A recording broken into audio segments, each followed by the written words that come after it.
Hello everyone, welcome to my YouTube channel let's study साथ साथ। तो जैसा कि आपको पता है, इस चैनल पर अभी फिगर ऑफ स्पीच की सीरीज चल रही है। इसमें मैं क्वेश्चन 1 से लेकर 25 तक प्रीवियस वीडियो में सॉल्व करा चुकी हूँ। अब ये हमारी इसका नेक्स्ट वीडियो है। इसमें मैं क्वेश्चन 26 से लेकर 50 क्वेश्चन तक सॉल्व कराने वाली हूँ।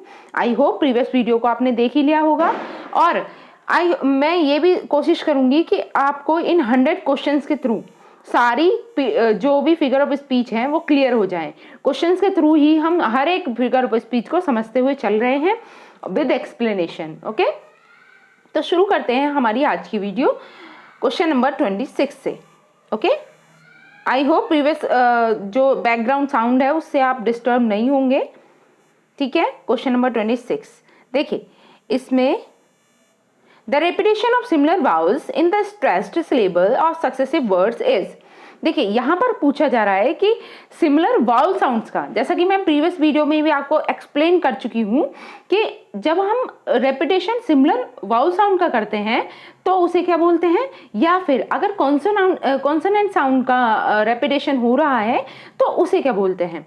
तो यदि कॉन्सोनेंट का रेपिटेशन है तो उसे बोलते हैं हम एलिट्रेशन, लेकिन अगर वाउल साउंड का रेपिटेशन है तो उसे क्या कहा जाता है, एसोनेंस। ठीक है, तो इसमें भी यही पूछा गया है, the repetition of similar vowels in the stressed syllable of successive words is, that is called assonance. Okay, moving to the next question. Question 27 है, in which figure of speech vowel sounds are repeated. देखिए, वापस से घुमाकर उसी question को पूछ लिया गया है कि किस फिगर ऑफ स्पीच में बाउल साउंड को रिपीट किया जाता है। Vowel sounds are repeated, assonance, alliteration, pun, litotes. तो आप इजीली आंसर कर पाएंगे इसका, बाउल साउंड रिपीटेशन यानी assonance. Okay, option number A is the correct answer. Moving to the next question number 28, the other name of anticlimax. तो आपको बताना है एंटी क्लाइमैक्स का अदर नेम क्या है। जैसा कि प्रीवियस वीडियो में मैंने बताया था एंटी क्लाइमैक्स क्या होता है, इसके बारे में काफ़ी क्वेश्चंस भी हमने सॉल्व किए। एंटी क्लाइमैक्स में क्या होगा, जब हम चीज़ों को, वैल्यूएबल थिंग्स को सबसे पहले कहकर लास्ट में अनवैल्यूएबल थिंग को रखते हैं, डिसेंडिंग ऑर्डर में चीज़ें चल रही हूँ, तब हम उसे क्या बोलते हैं, एंटी क्लाइमैक्स। ओके, अब एंटी क्लाइमैक्स का जो अनदर नेम होता है वो क्या है, ऑप्शंस हैं बैथोस, पन, क्लाइमैक्स, एंटीथेसिस। क्या होगा राइट आंसर, यस, इसका करेक्ट आंसर है बैथोस। ठीक है, एंटी क्लाइमैक्स का अदर नेम क्या है, बैथोस। नेक्स्ट क्वेश्चन नंबर 29, थोड़ा लेंथी है इसलिए मुझे थोड़ा जूम इन करना है। ओके, अब देखते हैं क्वेश्चन नंबर 29 है, a sudden and ridiculous decent from the exalted to the commonplace and ordinary, especially when a writer is striving for the noble or pathetic achieves the ludicrous. This is the best description of a term. This term is, देखिए, ये एक term के बारे में पूरा description दिया गया है और पूछा गया है कि कौन सी टर्म है ये। ध्यान से समझना है, क्या कह रहा है, a sudden and ridiculous descent from the exalted to the commonplace and ordinary, especially when a writer striving for the noble or pathetic achieves the ludicrous। तो ये डिस्क्रिप्शन किस चीज के बारे में है, ऑप्शन है लाइटोटस, बैथोस, क्लाइमैक्स, पैराडॉक्स।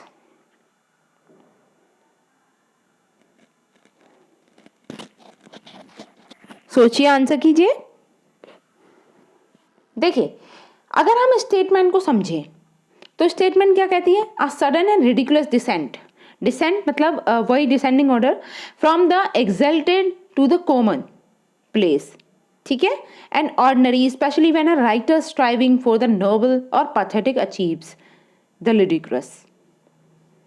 तो इसमें भी कहीं ना कहीं डिसेंडिंग ऑर्डर की ही बात हो रही है और इसमें भी वैल्यूएबल थिंग्स से कॉमन थिंग्स पर जाने की बात हो रही है। ठीक है, तो ये क्या है, ये भी बैथोस का ही एग्जाम्पल है, बैथोस का ही डिस्क्रिप्शन है। Okay, now moving to the next question number 30, it is a grammatical term which refers to the inversion of word order from one clause to another. एडिस, बताइए क्या होगा। ये एक ग्रामेटिकल टर्म है which refers to inversion of word order from one clause to another. Option है chaos, innuendo, chiasmus, pleonasm. सोचिए, answer कीजिए। What do we call it? देखिए, ये ग्रामेटिकल टर्म है जो रेफर की जाती है इन्वर्ज करने के लिए, इन्वर्जन ऑफ वर्ड्स, ठीक है। वर्ड का ऑर्डर इन्वर्स करती है from one clause to another, तो इसे क्या बोलते हैं? Yes, that is called chiasmus, ठीक है। एक तरीके से क्रॉस में चलती हैं चीजें। Okay, next question number 31।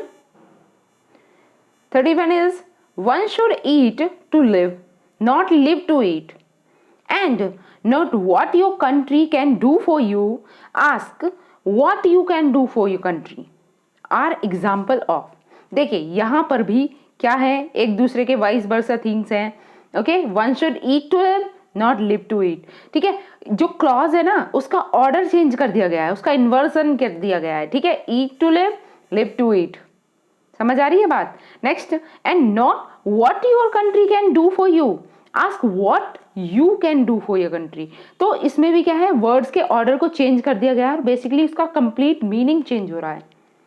तो जब हम वर्ड्स के ऑर्डर को चेंज कर दें तो किसका एग्जाम्पल है, क्या होगा राइट आंसर? ऑप्शन है inversion, parody, style, कियास्मस।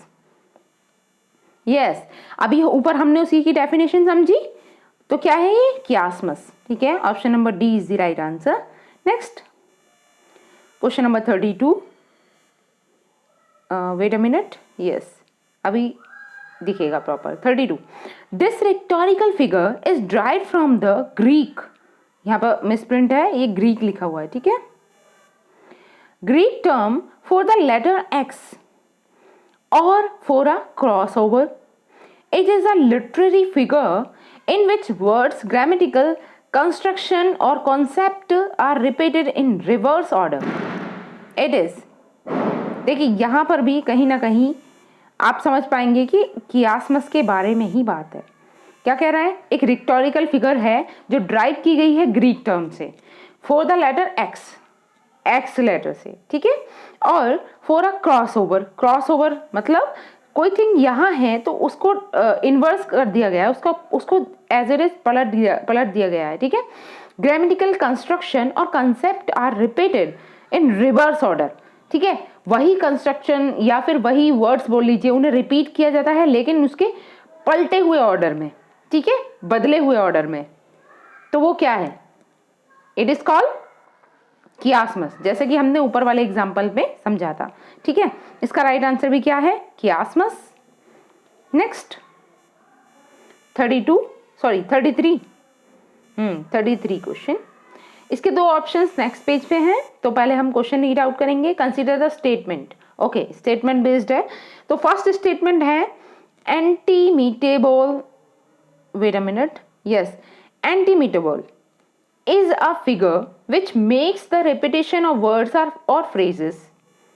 Second statement है chiasmus is a figure which makes the repetition of similar concept.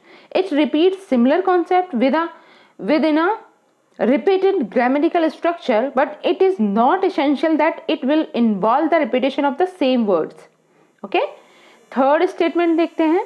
Third है the two figures thou seems to be the same differ, antimetables reverse the exact words. Chiasmus also reverse, but it reverse the grammatical structure. It is not essential that it will reverse with the same words. तो basically आपको दो चीज़ों की definition या दो चीज़ों की explanation clear होनी चाहिए। एक तो कियास्मस क्या है, जो हम शुरू से अभी 3 क्वेश्चंस में हमने देखा, और दूसरा एंटीमीटेबल क्या है, तभी आप इन स्टेटमेंट को करेक्ट कर सकते हैं। तो सोचिए क्या हो सकता है इसका आंसर।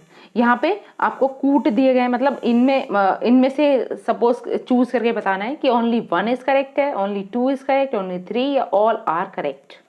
क्या होगा इसका राइट आंसर? स्टेटमेंट आप दोबारा रीड आउट कर सकते हैं। फर्स्ट है antimetabole is a figure which makes the repetition of words और फ्रेज। ठीक है, एंटीमीटेबल एक फिगर ऑफ स्पीच ऐसी है जो रिपीटेशन करती है और वर्ड्स और फ्रेज का। ठीक है, ध्यान से समझना है। और कियास्मस क्या है फिर? कियास्मस में भी रिपीटेशन होता है, लेकिन ये जरूरी नहीं कि सेम क्लोज में हो या सेम ऑर्डर में हो। ठीक है, उसका ऑर्डर चेंज हो जाता है, कंसेप्ट वही है लेकिन ऑर्डर चेंज है। ये कहता है chiasmus. Chiasmus is a figure which makes the repetition of similar concept. It repeats a similar concept with an repeated grammatical structure but it is not essential that it will involve the repetition of same words। ये statement बिल्कुल correct है। Second, अभी हम third पर चलते हैं। Third है the two figure. अब दोनों के बारे में बात की जाएगी यहाँ थर्ड में। दोनों figure of speech though seem to be the same. ऐसा लगता है कि दोनों सेम है लेकिन फिर भी उनमें कुछ डिफरेंस है। डिफरेंस क्या है? एंटीमीटेबल रिवर्स द एग्जैक्ट वर्ड्स। एंटीमीटेबल क्या होगा? जो रिवर्स करे एग्जैक्ट वर्ड को। ओके, और कियास्मस आल्सो रिवर्स। कियास्मस में भी रिवर्जन है, रिवर्स होता है, but it reverse the grammatical structure. Okay, तो कियास्मस क्या है? वो ग्रामेटिकल स्ट्रक्चर को रिवर्स करता है। It is not essential that it will reverse with the same words. ठीक है, तो ये स्टेटमेंट भी क्या है? हमारी करेक्ट है। तो कौन सा ऑप्शन राइट है? All are correct. Okay, option number D is the correct answer. Moving to the next 34. I hope अब तक आपको सभी चीजें क्लियर होंगी। 34. Circumlocution is also known as। तो आपको बताना है circumlocution का another name क्या है? Interrogation, alliteration, pun या फिर पेरीफ्रेसी। क्या होगा right answer? What do we call circumlocution?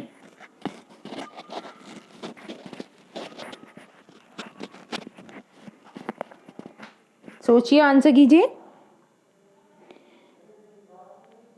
देखिए, इसकी स्पेलिंग एरर है, इसे करेक्ट कर देते हैं। पेरीफ्रेजिस है, SIS। ठीक है, यहाँ पे एक और S है, दोबारा लिख देती हूँ। ये है PERIPHRASIS। ओके, पेरीफ्रेजिस, और यही इसका करेक्ट आंसर है, periphrasis. Okay, option number D is the right answer. Circumlocution को हम पेरीफ्रेजिस बोलते हैं। Next 34। Climax is a Greek word which signifies. Climax क्या है?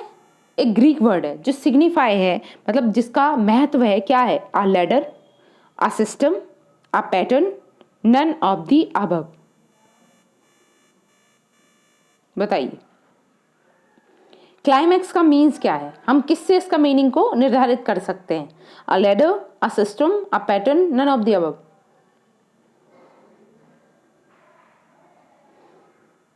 सोचिए, आंसर कीजिए।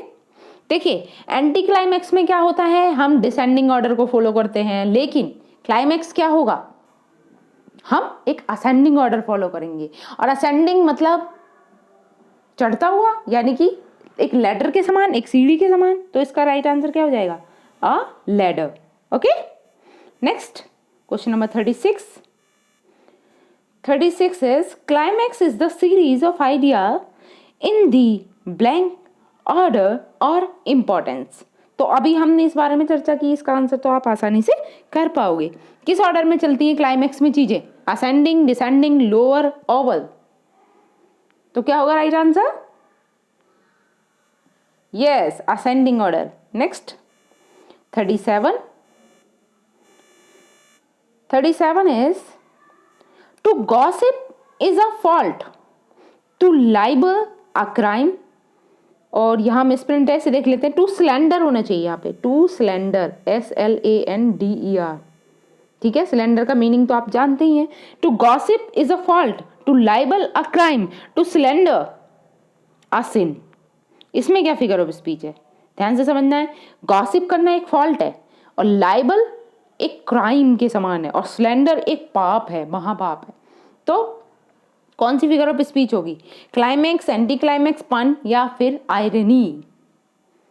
तो ध्यान से समझना है, यहाँ पर चीजें कैसे जा रही हैं। ये जा रही हैं असेंडिंग ऑर्डर में। पहले छोटा फॉल्ट यानी, फिर crime, then sin.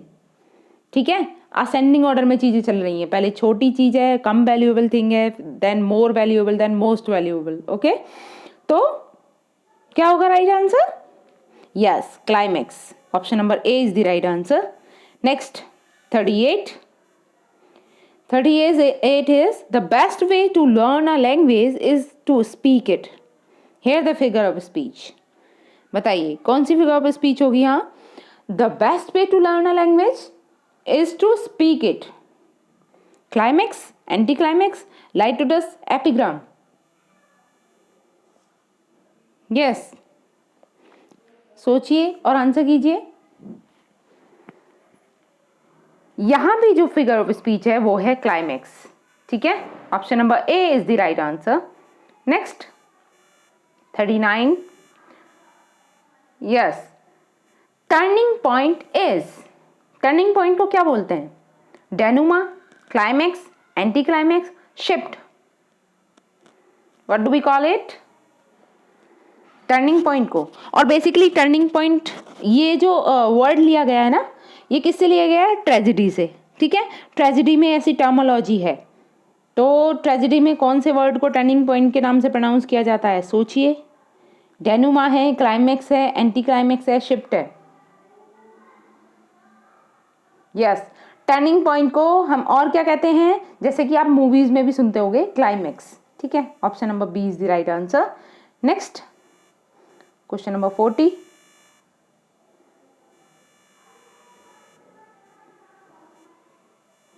It is an inoffensive और इनडायरेक्ट एक्सप्रेशन। अब ध्यान से समझना है, ये डिस्क्रिप्शन दिया गया है किसी फिगर ऑफ स्पीच का और आपको बताना है कि वो क्या है। इट इज एन इनऑफेंसिव और इनडायरेक्ट एक्सप्रेशन। ये एक इनऑफेंसिव और इनडायरेक्ट एक्सप्रेशन है। It is substituted for one that is considered offensive और too harsh.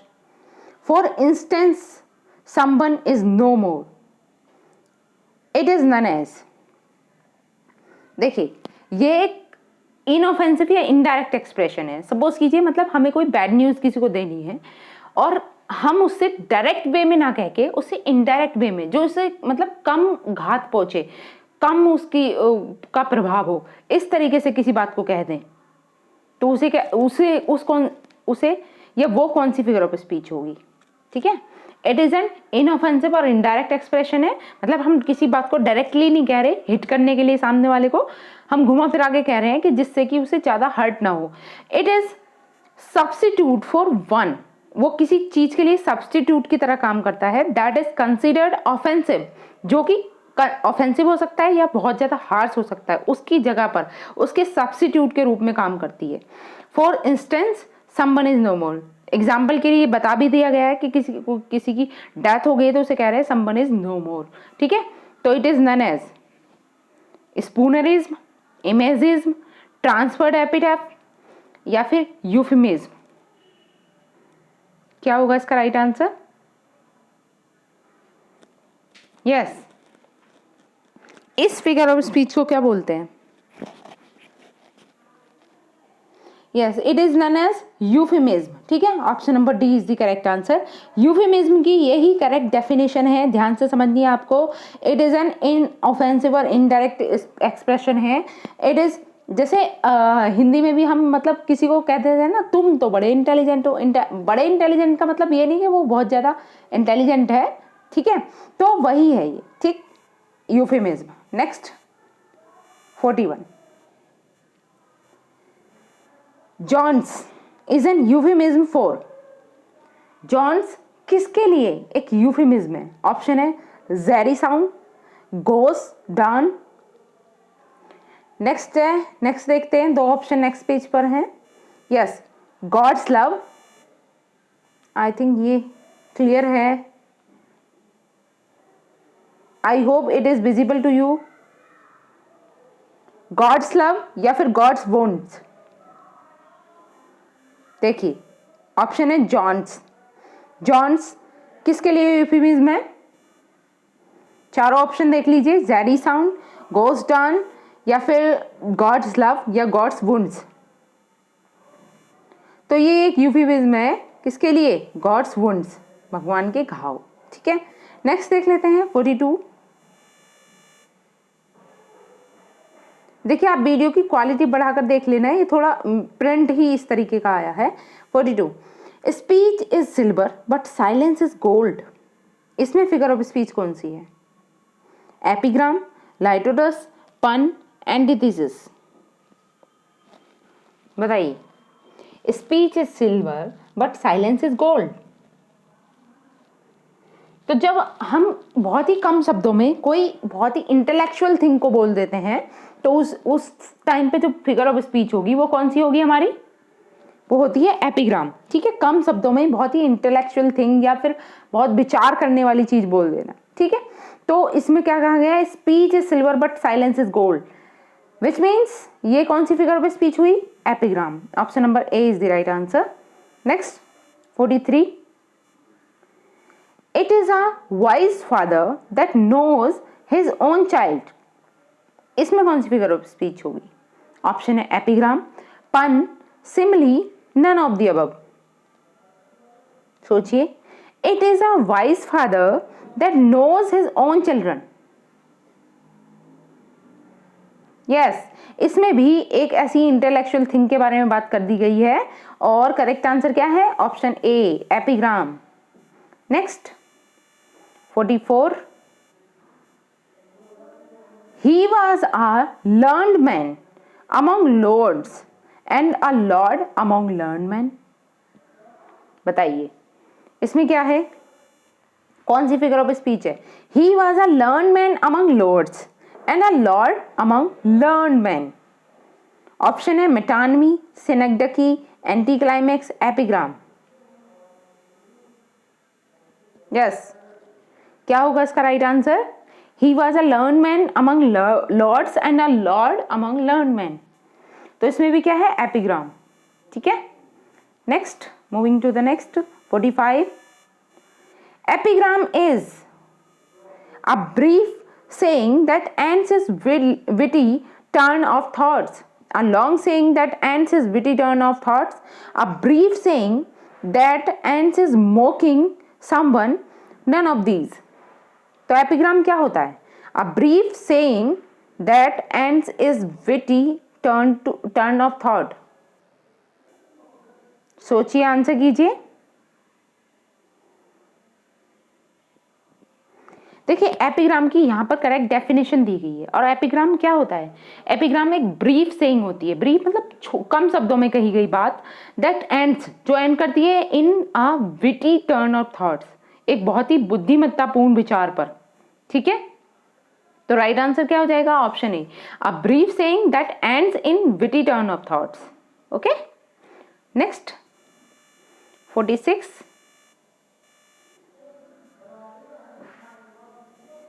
epigram is a short witty statement in verse or prose.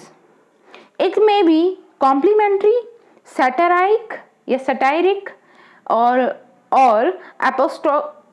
aphoristic. It is defined as a dwarfish whole, its body brevity and wit its soul. Who defined epigram in this manner? आपको बताना है कि epigram की ये definition किसने दी है। ठीक है, डेफिनेशन आप दोबारा भी समझ सकते हैं। क्या है? Epigram is a short witty statement. ध्यान रखना है, इतने से ही काम हो जाता है। वैसे epigram is a short witty statement in verse और प्रोज। वर्स में होगी या प्रोज में होगी। It may be complimentary, satiric या aphoristic. It is defined as a dwarfish whole, its body brevity and wit its soul. Who defined epigram in this manner?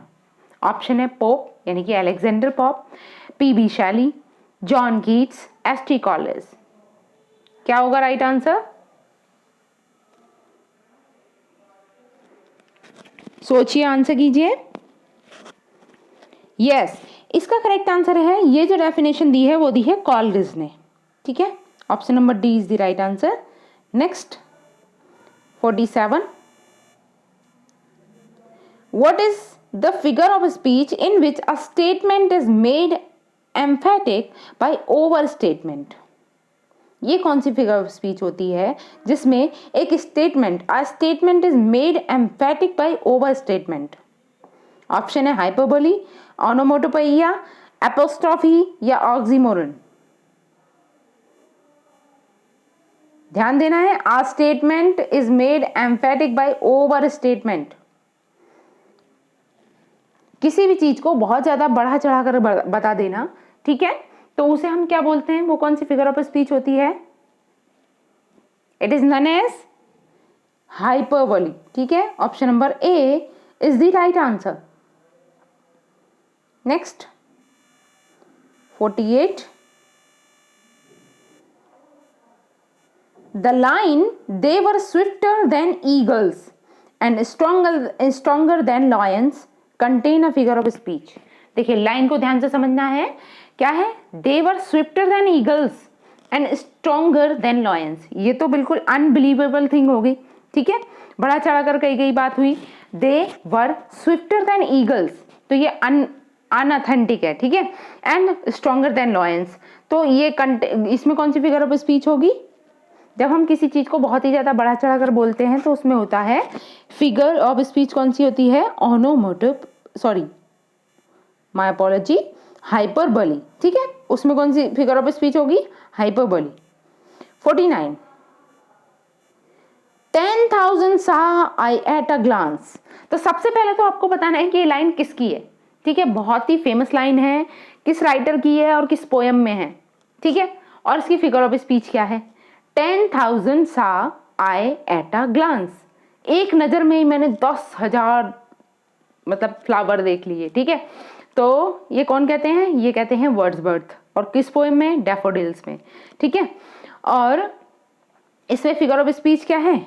देखिए एक ही नज़र में उन्होंने 10,000 तक देख लिया, तो मतलब बहुत ही ज़्यादा बड़ा चढ़ा कर कही गई बात हो गई, तो इसमें भी क्या है? Hyperbole. Option number D is the right answer. और आज की ये हमारा लास्ट क्वेश्चन होगा, क्वेश्चन नंबर 50। तो इसे देख लेते हैं।